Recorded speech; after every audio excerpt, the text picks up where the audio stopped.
SHO AP TV ప్రేక్షకులకు నమస్కారం. Dental braces, aligners, clippings గురించి వివరించేందుకు ఈరోజు మనతో ఉన్నారు డాక్టర్ జి ప్రవీణ్ కుమార్ గారు. నమస్కారం డాక్టర్ గారు. వారిని అడిగి మరిన్ని వివరాలు తెలుసుకుందాం. డాక్టర్ గారు, అసలు మామూలుగా ఈ వంకర పళ్ళు అనేది సాధారణమైన వీటిని సమస్యగా పరిగణించాలంటారా? ఖచ్చితంగా సమస్యగానే పరిగణించాలండి. మైల్డ్ నుంచి మోడరేట్ అంటే చాలా కొద్దిపాటి వంకర ఉండటము, ఫంక్షనల్గా అంటే మనం పళ్ళు కొరకడానికి, పళ్ళ అరుగుదలలో వీటిలో పెద్దగా ఇబ్బంది లేనప్పుడు దాన్ని మనం పెద్ద సమస్య కింద తీసుకోవాల్సిన అవసరం లేదు. ఎప్పుడైతే వంకర పళ్ళు మరీ ఎక్కువగా ఉన్నాయి, పై పన్ను నుంచి కింద పన్నుకుండే అమరిక చాలా డిఫరెంట్గా ఉంటుంది, ఒక పన్నుల మీద ఎక్కువ ఒక సైడ్ ఎక్కువ లోడ్ అనేది పడుతుంది, పళ్ళు ఎక్కువ అరిగిపోవటం జరుగుతుంది, ఇట్లాంటి రీజన్స్ ఉన్నప్పుడు మాత్రం మనం ఖచ్చితంగా దాన్ని సమస్యగానే పరిగణించాలి. అసలు మామూలుగా ఈ వంకర దంతాలు గల ప్రధాన కారణాలు ఏమై ఉండొచ్చు అంటారు? మనము చిన్న వయసు నుంచి మొదలు పెడితే అండి, అది ఫస్ట్ దవడ ఎదుగుదలలో ఉన్న డిఫరెన్స్, అంటే పై దవడ కింద దవడ ఒకదానికొకటి అనుగుణంగా పెరగకుండా ఉండడము, లేదా నెంబర్ ఆఫ్ టీత్ ఎక్కువ ఉండి అంటే పంటి మెటీరియల్ ఎక్కువ ఉండి దవడ సైజు చిన్నగా ఉండటము, దీనివల్ల పళ్ళు సరిగ్గా అమరడానికి స్పేస్ లేక ఇరుక్కుంటున్నట్టు వస్తాయన్నమాట. సో ఫస్ట్ డెవలప్మెంటల్ రీజన్ చెప్పొచ్చు, కొంత దానికి జెనెటిక్స్ కూడా కారణం అవ్వచ్చు.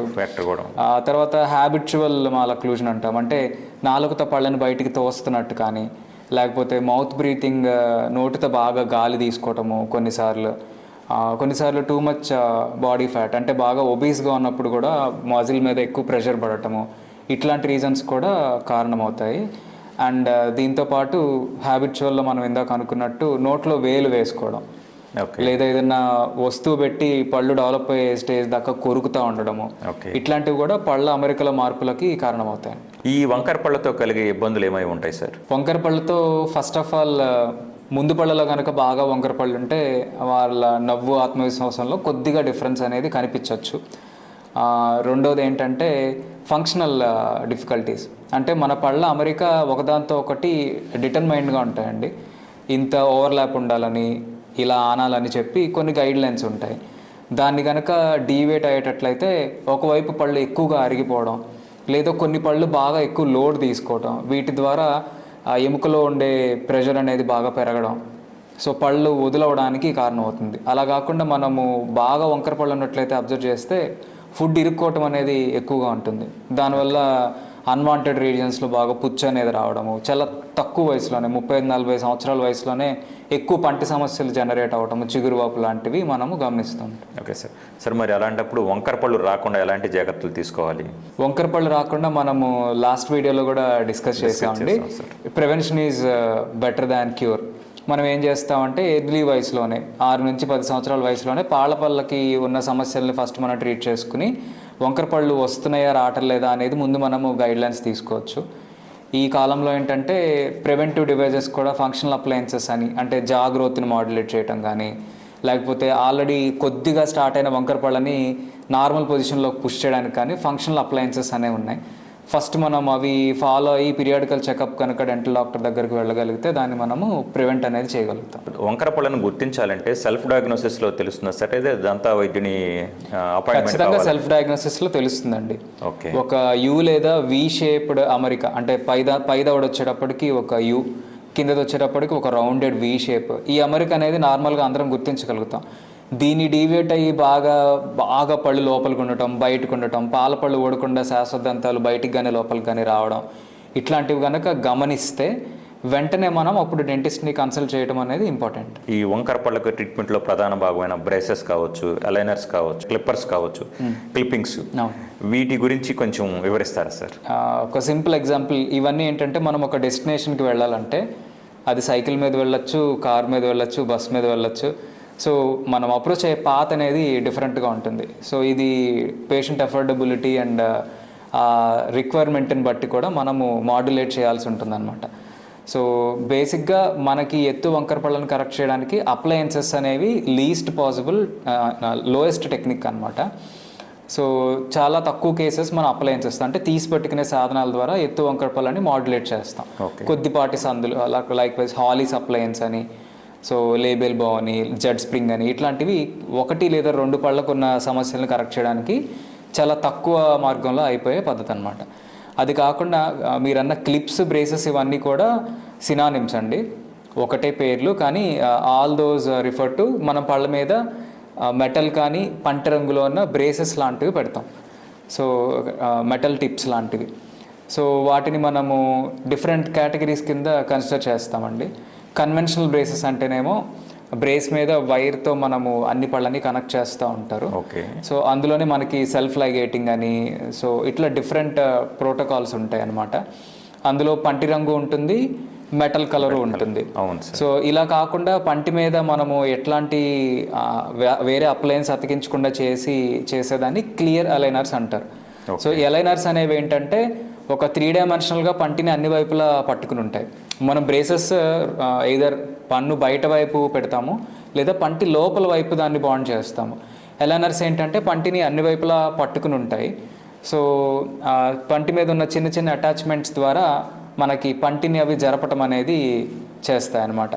సో మెయిన్గా బ్రేసెస్కి అలైనర్స్కి ఎక్కువ డిఫరెన్స్ ఎక్కడ వస్తుందంటేనండి, first of all is comfort. Aligners are more comfortable compare to braces. ఎందుకంటే బ్రేసెస్ కొంచెం గుచ్చుకుంటున్నట్టు ఉంటాయి, దానికి లెర్నింగ్ కర్వ్ ఉంటుంది, ఫిజికల్ అపిరెన్స్ కూడా డిఫరెన్స్ ఉంటుంది. నవ్వినప్పుడు పళ్ళ కంచేశారు ఏదో మూవీలో కొంచెం అవును కామెడీ చేస్తుంటారు. కొంచెం స్కూల్లో కూడా ఏంటంటే కొద్దిగా కొంతమందికి స్మైల్ చేయడానికి ఇన్ఫీరియారిటీ కాంప్లెక్స్ ఉంటుంది.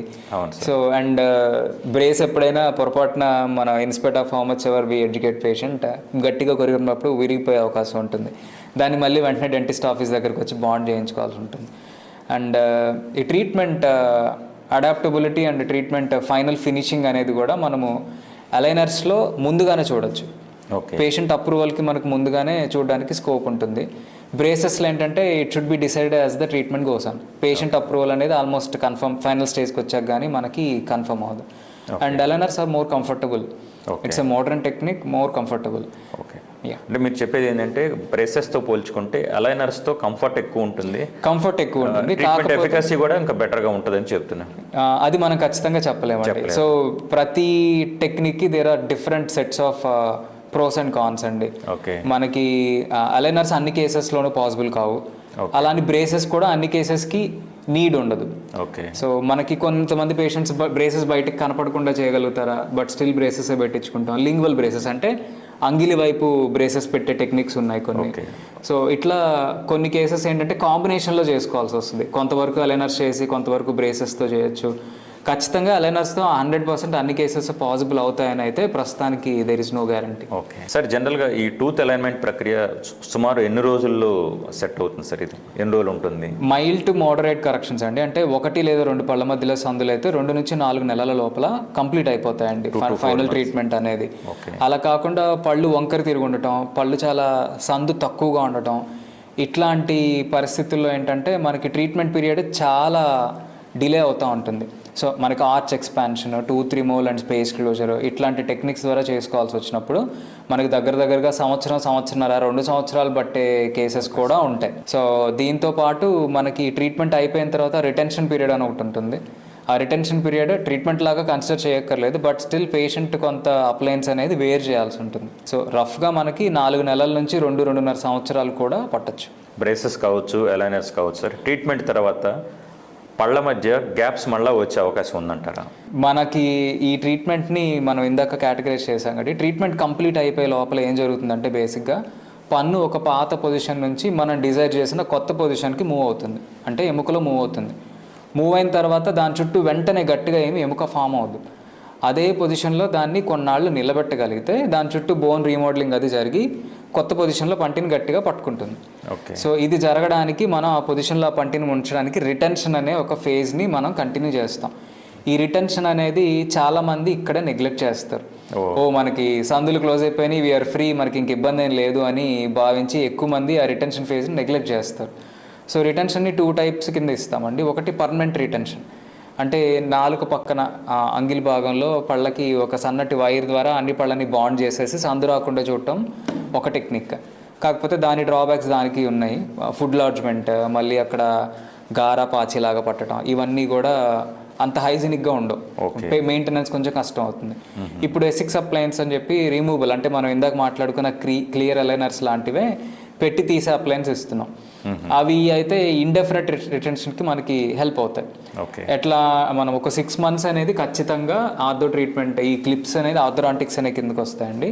క్లిప్స్ బ్రేసెస్ పెట్టిన తర్వాత మనం ఖచ్చితంగా 6 నెలల పాటు అయితే ఆ రిటెన్షన్ పీరియడ్ ఖచ్చితంగా ఫాలో అవ్వాలి. కొంతమందికి కొన్ని కేసెస్లో ఇండెఫినెట్ రిటెన్షన్ అవసరం అవుతుంది. అంటే జీవితకాలం ఆ రిజల్ట్ ఉండాలంటే ఆ రిటెన్షన్ ఖచ్చితంగా జరగాలి. సో 6 నెలల తర్వాత కనీసం రోజుకు ఒక 2 గంటల పాటు ఇచ్చిన అప్లయన్స్ పెట్టుకోవడము. ఓకే. సో రిటెన్షన్ అయిపోయి రిలాప్స్ ఏదైనా వస్తుంటే సందులు కొంచెం ఉన్నప్పుడే వెళ్ళి మళ్ళీ డాక్టర్ని కలవటం, ఇట్లాంటి వాటి వల్ల మనము ఆ సందులు రావడాన్ని, మళ్ళీ ట్రీట్మెంట్ ఫెయిల్యూర్ని అడ్డుకోవచ్చు. ఓకే. సో మనం కనుక సరైన జాగ్రత్త తీసుకోకపోతే ట్రీట్మెంట్ అయ్యాక డెంటల్ ట్రీట్మెంట్స్లో హైయెస్ట్ ఫెయిల్యూర్ రేట్ క్లిప్స్కి, బ్రేసెస్కే ఉంటుందండి. మొత్తం ఈ ప్రక్రియ కాస్ట్ ఎంత ఉంటుంది సార్? వీటితో కాస్ట్ ఎక్కువ లేదా ఏది పేషెంట్కి ఎకనామికల్గా ఉంటుంది సార్? మనకి అప్లయన్సెస్తో కొంచెం తక్కువ ఖర్చులో అయిపోవచ్చు అండి. మేబీ 5,000 నుంచి 10,000 లోపలే ఆర్థోడాంటిక్ ట్రీట్మెంట్ అనేది కంప్లీట్ అవ్వచ్చు. కాకపోతే అది చాలా తక్కువ మైన్యూట్ డిస్క్రిపెన్సీస్కి, చిన్న చిన్న కరెక్షన్స్కి మాత్రమే. మెటల్ బ్రేసెస్ అనేవి మన సిటీని బట్టి, చేసే డెంటిస్ట్ ఎక్స్పీరియన్స్ని బట్టి దగ్గరగా 25-30 వేల నుంచి స్టార్ట్ అవుతాయండి. అంటే ఇప్పుడు మెటల్ బ్రేసెస్తో చిన్న ట్రీట్మెంట్ చేసుకోవచ్చు, పెద్ద ట్రీట్మెంట్స్ చేయొచ్చు. సో లెంత్ ఆఫ్ ట్రీట్మెంట్ని బట్టి కూడా ట్రీట్మెంట్ డ్యూరేషన్ ఇవన్నీ కూడా మారుతూ ఉంటాయి కాబట్టి ఎక్కువ కన్సల్టేషన్ ఛార్జెస్ అవి ఉంటాయి. సో మనకి 25-30 వేల నుంచి స్టార్టింగ్ ఉండొచ్చు అండి. మనకి ఎలా ట్రీట్మెంట్ వచ్చేటప్పటికి 70,000-80,000 రఫ్గా, మేబీ 50 నుంచి 70,000-80,000 రేంజ్లో ఉండొచ్చు స్టార్టింగ్ చిన్న కరెక్షన్స్ అయ్యేటప్పటికి. So that goes as high as 2.5 lakh, 3 సిటీస్ని బట్టి 3.5 lakh దాకా కూడా వెళ్తాయండి. అలైనర్స్ ఆర్ ఎక్స్ట్రీమ్లీ costly, but they are worth it. ప్రపోర్షనేట్గా అంటే పేషెంట్ కంఫర్ట్. ఇప్పుడు కొంతమంది డెస్క్ జాబ్ చేసేవాళ్ళు, ఫ్రంట్ ఎండ్లో వర్క్ చేసేవాళ్ళు, ఎక్కువ మాట్లాడిన వాళ్ళు ఉంటారండి. బ్రేసెస్ అనేవి వాళ్ళకి కొంచెం ఎంబ్రేజింగ్గా ఉంటాయి, they can not adequately perform. అట్లాంటి వాళ్ళకి డెఫినెట్గా వాళ్ళ కాన్ఫిడెన్స్ పోకుండా ట్రీట్మెంట్ జరుగుతుంటుంది. సో ఇప్పుడు మన సురక్ష డెంటల్ క్లినిక్లో ఇప్పుడు మీరు చెప్పిన బ్రేసెస్ కావచ్చు, అలైనర్స్ ట్రీట్మెంట్ అందుబాటులో ఉందా సార్? అందుబాటులో ఉన్నాయండి. సో దీన్ని మనకి ఆర్థోడాంటిస్ట్ అని ఎండిఎస్ చేసిన డాక్టర్ ఉంటారు.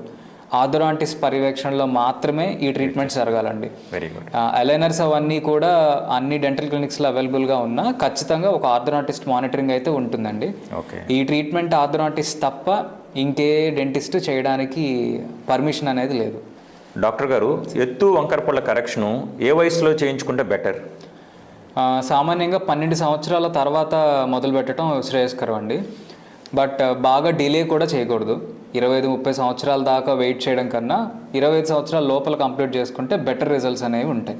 క్లిప్స్ కావచ్చు, బ్రేసెస్, అలైనర్స్, ఇవి జనరల్గా ఈ ట్రీట్మెంట్ అందరూ డాక్టర్స్ చేయొచ్చా? ఈ ట్రీట్మెంట్ ఖచ్చితంగా ఆర్థోడాంటిస్ట్ అని ఒక స్పెషలైజ్డ్ ఎండిఎస్ డెంటల్ బ్రాంచ్ ఉంటుందండి. ఆ డాక్టర్ పర్యవేక్షణలో మాత్రమే జరగాలి. ఇంకా వేరే స్పెషలిస్టులు ఎవరు కూడా దాంట్లో ఎలాంటి ప్రావీణ్యాన్ని కలిగి ఉండరు. అండ్ ఆర్థోడాంటిస్ట్ మానిటరింగ్ లేకుండా ఆన్లైన్లో దొరికే అలైనర్స్ ఇవన్నీ వాడడం కూడా it is quite risky. Okay. So మనము కొండ నాలుగు మంది వేస్తే ఉన్న నాలుగు ఊడిందని చెప్తుంటారు కదా, అట్లా మనం ఎక్స్పెక్ట్ చేసిన రిజల్ట్ పక్కన పెడితే ఒరిజినల్గా పాడైపోయే ఛాన్స్ ఎక్కువ ఉంటుంది. క్లిప్స్, అలైనర్స్, బ్రేసెస్ ట్రీట్మెంట్ తీసుకుంటున్నప్పుడు డెంటిస్ట్ని ఎన్నిసార్లు కలవాల్సిన అవసరం ఉంటుంది అంటారు? మనకి బ్రేసెస్లో అయితే సాధారణంగా 25 రోజుల నుంచి 35 రోజులకు ఒక విజిట్ పెడతారండి పేషెంట్ కండిషన్ బట్టి. అందులోనే ఇంకొక రకం సెల్ఫ్ లైగెటింగ్ బ్రేసెస్ అయితే అరౌండ్ 45 days నుంచి 60 days వరకు కూడా మనము వెయిట్ చేయాల్సి రావచ్చు. విజిట్ అంటే 1.5 నుంచి 2 నెలల లోపు అనేది విజిట్కి మధ్య. అది సంవత్సరం అంటే దాదాపుగా 10 విజిట్స్ 12 విజిట్స్ అట్లా పడుతూ ఉంటాయి అన్నమాట. అలైనర్స్ ఏంటంటే మనము సెట్స్ కింద ముందే ప్రింట్ చేసేస్తాం. సో ఫస్ట్ ఒకసారి వచ్చిన తర్వాత మధ్యలో ఇంకేదైనా ఇంటర్వెన్షన్ ఉంటే తప్పించి పేషెంట్ కొంచెం పీరియాడికల్గా మానిటర్ చేసుకుంటా ఉంటే ప్రతి నెల రావాల్సిన అవసరం ఏమి ఉండదు. ఒక సంవత్సర కాలంలో మేబీ 2-3 విజిట్స్ హార్డ్లీ. టూత్ అలైనర్స్లో ఎన్ని రకాలు ఉంటాయి? వాటిలో ఖర్చులో ఏమైనా వ్యత్యాసం ఉంటుందా వాటి మధ్య? టూత్ అలైనర్స్ అనేవి చాలా కంపెనీస్ అవైలబుల్ ఉన్నాయండి. అండ్ పేటెంటెడ్ మెటీరియల్ టెక్నాలజీస్ ఉంటాయి. ఐ ట్రాక్ అని చెప్పి, ఫ్లెక్స్ అని చెప్పి, ఇట్లా ఒక్కొక్క పేరుతో వ్యవహరిస్తుంటారు డిఫరెంట్ కంపెనీస్లో. మనకి పాపులర్గా ఇన్విజిలిన్ అని, టూత్సీ అనేది ఇప్పుడు కొంచెం ఒకటి బాగా పాపులర్ అవుతుంది. దాంతోపాటు వీ క్లియర్ అని, dent care aligners, illusion aligners, ఇట్లా దాదాపుగా ఒక 20 నుంచి 25 కంపెనీస్ అవైలబుల్గా ఉన్నాయండి. వీటిలో ప్రైస్ డిఫరెన్స్ అనేది ఇండియన్ కంపెనీస్ది కొంచెం తక్కువ ఉంటుంది అండ్ యూఎస్ కంపెనీస్ది కొంచెం ఎక్కువ ఉండే అవకాశం ఉంటుంది. ఒక 15-20% డిఫరెన్స్ అనేది ఉంటుంది. మోస్ట్లీ ఏదైనా స్టార్టింగ్ అరౌండ్ సింపుల్ కాంప్లెక్సిటీస్ని బట్టి మనకి ఉంటుంది అనమాట. 50,000 నుంచి 70,000 వరకు బేసిక్ స్టార్టింగ్ ప్రైస్ ఉండొచ్చు. It goes as high as 2.5, 3.5 సిటీస్ని బట్టి మనకు ఆ వేరియేషన్ కూడా ఉంటుంది, కాంప్లెక్సిటీని బట్టి. ఇప్పుడు బ్రేసెస్ క్లిప్స్లో కూడా రకాలు ఉంటాయా సార్? ఖచ్చితంగా ఉంటాయండి. బ్రేసెస్లో మనకి కన్వెన్షనల్ బ్రేసెస్ ఉంటాయి, అండ్ తర్వాత సెల్ఫ్ లైగేటింగ్ బ్రేసెస్ అని, డేమన్ సిస్టమ్ అని ఇట్లా ఉంటాయి అన్నమాట. ఒక్కొక్క దానికి యాక్టింగ్ మెకానిజం, మనం వాడే వైర్ ఇవి కొంచెం మార్పు ఉంటాయి. అలా కాకుండా వాటి తయారీని బట్టి మెటల్ బ్రేసెస్ ఉంటాయి, సెరామిక్ బ్రేసెస్ అని కూడా ఉంటాయి, టూత్ కలర్ బ్రేసెస్ అంటాము. అండ్ కొన్నిసార్లు ఆ బ్రేసెస్ని బయట వైపు బాండ్ చేస్తాము కన్వెన్షనల్ బ్రేసెస్ అయితే. అలా కాకుండా లింగ్వల్ ఆర్థోడాంటిక్స్ అంటే నాలుక వైపు, అంగిలి వైపు బాండ్ చేస్తాము కనపడకుండా, ఇన్విజిబుల్ ఆర్థోడాంటిక్స్ అంటారు. ఇవన్నీ కూడా ఆ పేషెంట్ కండిషన్ని బట్టి, రిక్వైర్మెంట్ బట్టి మనము కస్టమైజ్ చేసుకోవచ్చు. గత ఇంటర్వ్యూలో మీరు ఆల్రెడీ రూట్ కెనాల్ గురించి చెప్పారు సార్, మనకి అట్లాగే ఇంప్లాంట్స్ గురించి ఒక ఎపిసోడ్లో చెప్పారు. ఈ ఎపిసోడ్లో మనకి ముఖ్యంగా బ్రేసెస్ గురించి, అలైనర్స్ గురించి చెప్పినందుకు ధన్యవాదాలు సార్. మరొక ఇంటర్వ్యూలో మళ్ళీ కలుద్దాం సార్. Thank you sir.